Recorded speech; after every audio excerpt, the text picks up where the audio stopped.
Shake hands? Yeah. Greg. Zach. Zach, also. Nice to meet Nice to you. meet you. What's your name? Reese. Pleasure. Hey, so just know I take an unbiased approach. We're here to liaison and mediate, etc.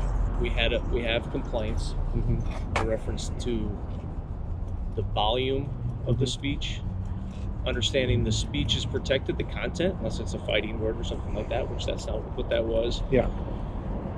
I was assessing it based on my own, as far as the volume and how it impacts the work environment. I will tell you this, just based on how I assessed it, the original speaker, I think it might have been you, it really was an impact, and I'm making phone calls, having conversations in offices. The second, which was you on the, or maybe third, or however many, it was getting to the level where it could be articulated. We look at 13-2904, disorderly conduct, point 3, time, place, and manner of the noise, etc. You're looking at a medical facility and patrons coming and going and how that impacts them. And technically, I think you could say you're getting to the level of amplification where it's disturbing them. So you've got to assess that when you're promoting your speech or whatever content that you're. Yeah. Is there a decibel reader? I mean, is there a certain level that I have to reach or something that can verify? So that is one option. It also is the amount of complaints somebody gets, how many people it's impacting. I mean, we're all human beings, so I don't know if you haven't been in court. I've been in court. A judge can make that assessment. Obviously, the letter of the law is black and white. There's room for interpretation, and if you're familiar with probable cause, the amount of elements to reach probable cause for an arrest and or submission of a charge, and then obviously in the courtroom for a criminal charge, that's civil beyond a reasonable doubt. So these are all things that you would assess in a courtroom if it were to ever get to that point. My goal isn't that it gets to a courtroom. I'm not here to stifle anybody's speech. I hope that's conveyed clearly. It's more a conversation I'm having with you and something to consider when you're promoting whatever you're promoting. Yeah. We have the Patriot Movement. We go on, these people that promote their thing. We've gotten loud noise complaints from them. We have other groups that we have that use amplification. So I'm just giving you something to consider when you're promoting what you're promoting. Yeah. I don't want you to be hard-hearted in receiving this because we're having a disagreement on content. No. There's no disagreement on content. I'm not for or against. It's more consideration on the amplification.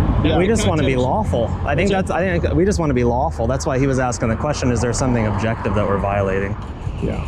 We want to obey the Is law. there something objective that we're violating? Just because, we want to, like I said, we need to do this.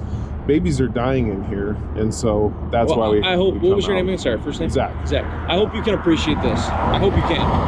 Obviously, I have my personal life, and then I have a professional life. My professional life guides me based on the Constitution, which I sort of uphold and protect, and obviously the protection of free speech, which is one of those amendments, as well as maintaining, keeping the peace and that balance. So I have to walk that line. I don't take a biased approach. I don't listen to you over them, and I don't listen to them over you. I hope that's conveyed very clearly. I'm listening to both parties. I'm just advising you. If your goal and intent is to mitigate any litigation in a courtroom, based on my experience and I just had a conversation with a lawyer on the phone who's listening, and other experienced detectives that I work with. I think the second, and even from the original complainant, which is important too in the courtroom. Oh, you got one today? Correct. Okay. And the second bullhorn, or the second time somebody was speaking, which was you, it breached that level of comfort where you can hold a conversation without it really being disturbing on the interior. And I realize you're not on the interior, that's why I'm conveying the message to you. Okay. And you seem respectful and both all three of you, and I appreciate that. It's obviously I'm not trying to take enforcement action. Our goal is truly to mitigate the problem instead of it arising to a courtroom. We want to protect your speech. I truly do. I believe, again, I sort of uphold the Constitution, so I wouldn't want to stifle your speech. Again, unless it was a fighting word, which it's not. It's more of the amplification. Okay. Is that a fair enough assessment? What was the what was the citation? The statute that you were citing? 13-2904. Okay. I can read it for you if you like. Okay. Well, Read it, or you look it up? we'll Here's look it a up. revised statute. It's the state law. It's not a city code. State law. Okay, state law. Are you familiar? I don't know. This is the first time I'm talking with Sure, you. go ahead. Are you familiar with the revised statute 13-3603? Quote it for me, and I'll let you know if I'm. There's a lot. So I say it like this: the ARS is bigger than the Bible.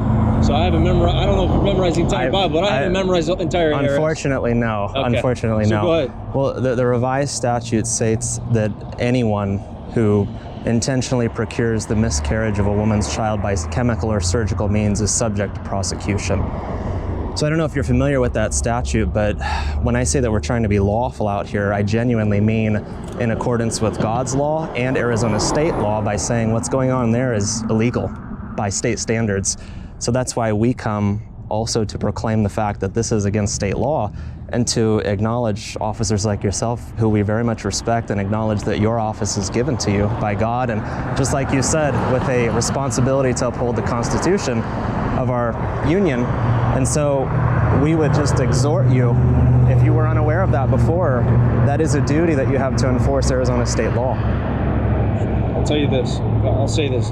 I got a business card. You send me it. Would you feel comfortable emailing? Totally, yeah. I would feel comfortable, why not? yeah. Email me the statute you want me to review. Okay. I can consider that in the context of our conversation, and see if anything comes of it as far as my knowledge, experience, etc. I've never been confronted with that one. Probably like I referenced with the Bible. I'm assuming you probably haven't memorized its entirety. Sure. So I haven't memorized that. I respect that. ARS. So, but I'm always willing to learn. So that's maybe something that could be progressive. I respect that, and I will email you the statute so you can take a look at it, and I appreciate that. And on that note, if you guys are going to events and you've had, so we formerly used to be called the Confrontation Squad. We're now the Community Response Squad. We also liaise on behalf of the chief for the advisory boards, but we do a lot of these types of things too.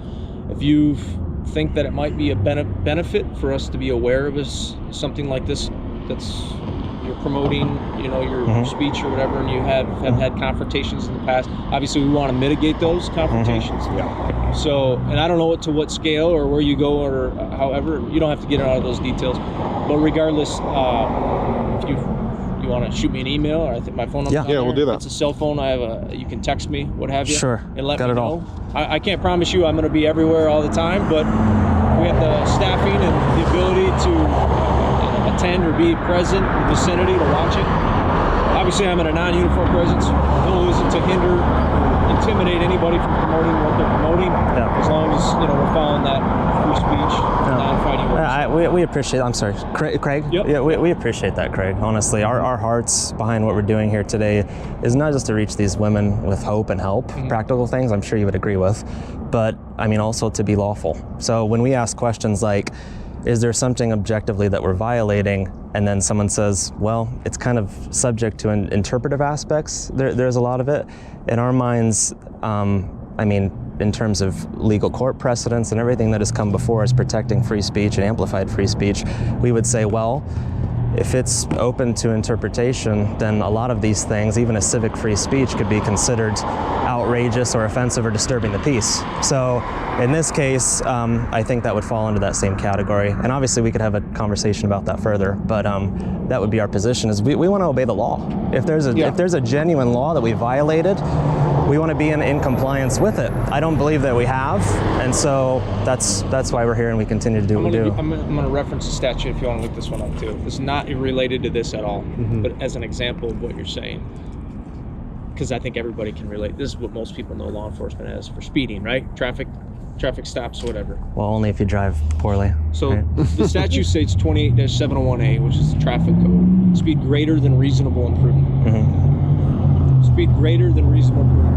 There's articulable facts that come into play based on judgment, based on experience, based on a judge's perspective, my perspective, based on the original stop, such as the amount of traffic, the temperature, the weather, rain, snow, fog, the amount of inlets of streets, construction. These are all things that are tempered around that we would consider while issuing a citation. I'm only saying that is because we do that in a lot of stuff. There is a level of articulation, and we call it articulable facts to establish either reasonable suspicion, probable cause, preponderance of evidence for a civil case or beyond a reasonable doubt. So, Sure. of course, there's things that you might say is not okay, and I might say, based on my training experience, or vice versa, is okay or not okay. And obviously, that's why we have these precedents, these case laws you referenced. And then we have the courtroom to establish the legitimacy of those decision makings and all the Which we're for. facts that go into it. Those are the checks and balances, if you will, Yeah. in the justice system.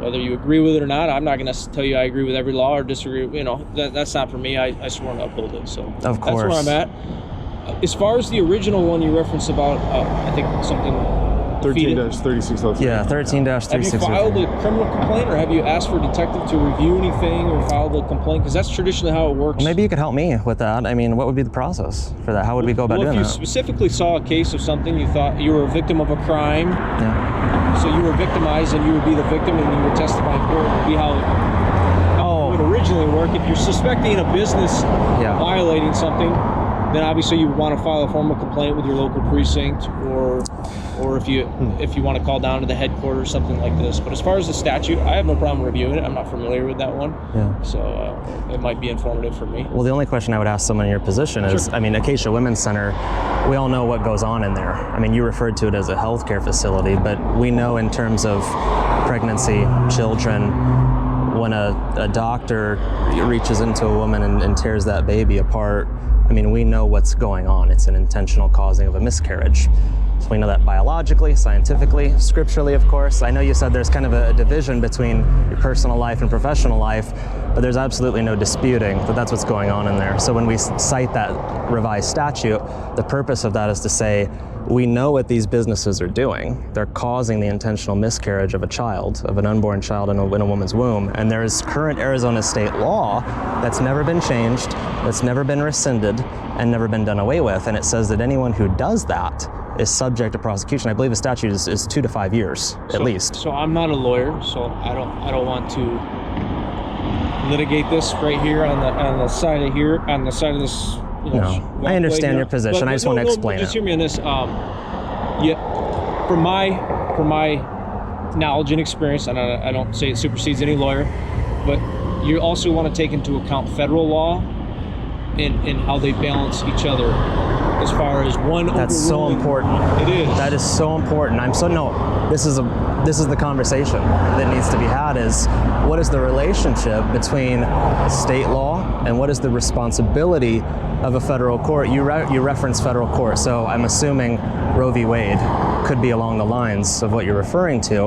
And it's amazing because that Constitution that you took an oath to uphold says that states, I mean, essentially they have the duty to ignore unrighteous decrees that come from the Supreme Court that are based on faulty premises, especially in the name of protecting life, liberty, and the pursuit of happiness. So I would say that's exactly where this discussion needs to be had, is what's the role of the state like Arizona when we have a state law on the books that's never been changed, and then we have a decree from a federal court that says women have the right to murder their children. I'm sure you would agree with me. State law stands, and we need to ignore Well, it's just stuff like that, as you probably well know, needs to be established in the courtroom. Which aspect? When you're saying laws and precedents and rulings as far as federal versus state. The revised statute that's on the books. Yes, you're going to have to establish that with in the courtroom with some sort of legal Yeah, it's a lot of work. Yeah, I'm sure. I hear you. Yeah. Well, we appreciate your time and, Cool. and Yeah, your you got my respectfulness. Yeah, And thank you, Greg. we'll definitely be emailing you about that Cool. the statute. Thanks for your time. Nice meeting you. Thank you, guys. All righty. Good You guys to out here, I see you take guys. it? We are. We are. Yes, sir. Be safe. Have a good day.